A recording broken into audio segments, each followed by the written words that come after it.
bueno, para continuar hablando sobre este tema, le agradezco mucho a Marisol Méndez, coordinadora de incidencia en Fundación para la Justicia y miembro del colectivo La Justicia que Queremos, que esté con nosotros. Marisol, bienvenida. Buenas noches, muchas gracias por la invitación y saludos a su auditorio. Al contrario, muchas gracias por estar con nosotros. Y bueno, escuchábamos, la Comisión Interamericana de Derechos Humanos manifestó su preocupación por la aprobación de la reforma judicial en nuestro país. Ya pues se han levantado varias voces, como sabemos, en este tema. ¿Cómo ves lo que responde también la presidenta Claudia Sheinbaum, Marisol?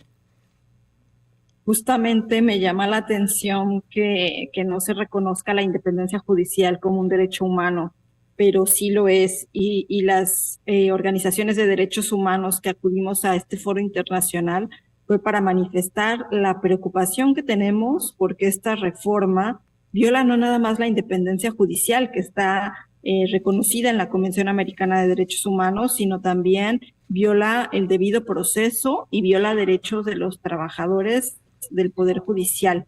Vemos que esta reforma es regresiva en términos de derechos, pero que también afecta los pesos y contrapesos que deben existir en toda democracia.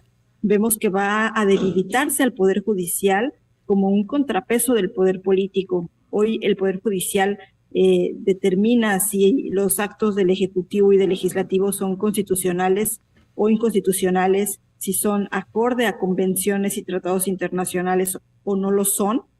Y esta reforma pues establece que el Poder Judicial va a ser elegido mediante voto popular, lo cual politiza la justicia y demerita el sistema democrático en el país. Sí, entre las puntualizaciones que hacen organismos y colectivos como el de ustedes, pues también están sobre todo que el acceso a la justicia va a ser más difícil para la población, ¿o cómo podemos explicar y traducir esta parte? ¿Cómo va a afectar a los ciudadanos? Sí, justamente lo que se ha dicho para promover la reforma es que esto va a acercar la justicia a la gente. Decía la presidenta, va a haber más justicia. Lo cierto es que nosotros como organizaciones de derechos humanos que acompañamos a víctimas de graves violaciones como desapariciones, tortura, ejecuciones, nos hemos enfrentado a un sistema de justicia que inicia por las fiscalías.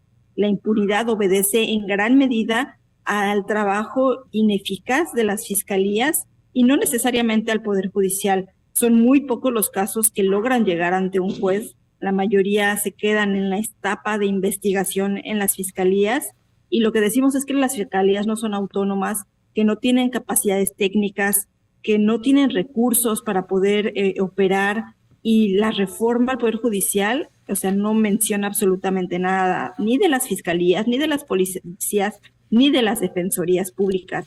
Tampoco menciona al juicio de amparo. El juicio de amparo es muy técnico. Pocas personas pueden recurrir a la justicia federal mediante un amparo, y siempre se necesita un abogado o un especialista que conozca de derecho.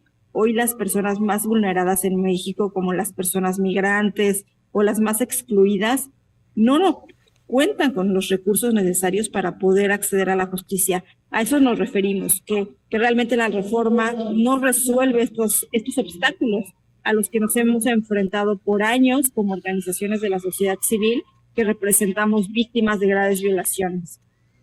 Marisol, pero a este punto, ¿qué opciones se tienen para que puedan ser escuchados, para que puedan ser integradas sus opiniones y sobre todo, pues, digamos, si ya no se puede cambiar demasiado, las áreas de oportunidad que todavía se tienen?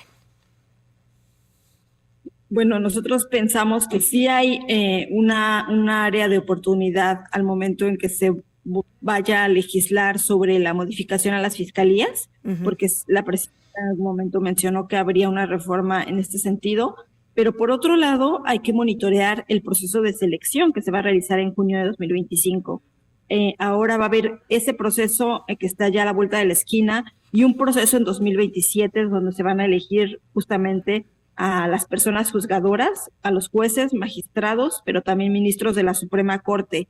Y aquí lo que se tiene que observar es que los procesos sean transparentes, con participación ciudadana y que se establezcan requisitos o criterios para elegir a las mejores personas que van a ocupar estos cargos como juzgadoras. No es cosa menor que estas personas van a tener en sus manos la resolución de conflictos entre la ciudadanía y a esos lugares debemos garantizar que lleguen los mejores perfiles. Y esa tarea la van a tener en principio los comités de evaluación que se han formado de manera tripartita por el Poder Judicial, Ejecutivo y Legislativo, quienes van a tener como esta primer pues evaluación de quiénes van a llegar a ser los candidatos que van a ser votados. Y también hay un gran desafío porque como la pregunta es cómo van a hacer para que toda la ciudadanía conozca al cúmulo de candidatos que va a haber por cada poder. Es muy complicado y llevaría incluso varias horas para una persona ciudadana poder revisar las boletas y elegir a la persona por la que estaría votando, pero se tendría que garantizar que la ciudadanía conozca perfectamente el perfil de estas personas para poder elegir al más adecuado. Sí, además de que otra de las preocupaciones es la integración del Tribunal de Disciplina Judicial, ¿no? Que es parte de esta reforma.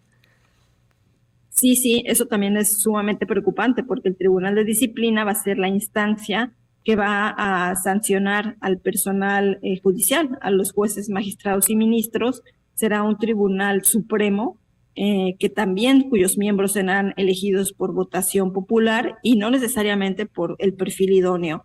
Este tribunal preocupa porque las causales de sanción que establece la ley son muy ambiguas y que eso puede ser una puerta para que se sancione a los jueces por el sentido de sus resoluciones, lo cual estaría nuevamente atacando la independencia judicial y crearía un tipo de presión sobre jueces también, que puede ser que se les incite a resolver en algún sentido y abre la puerta a las influencias políticas, económicas, incluso también pues de grupos ahí de poder a todos los niveles. Bueno, pues vamos a estar muy pendientes y yo por lo pronto te aprecio muchísimo, Marisol, que hayas platicado con nosotros. Sí, muchas gracias. Nada más recordar, pues ahí que como sociedad civil hicimos varias peticiones a la Comisión Interamericana de Derechos Humanos y una de esas es que esté cerca del proceso de selección, que esté monitoreando y recomendando a México para pues que no haya impactos que sean perjudiciales para la ciudadanía. Sí, para la justicia a la que acceda, ¿no?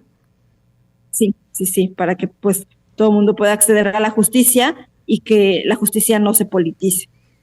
Bueno, pues muchísimas gracias, Marisol.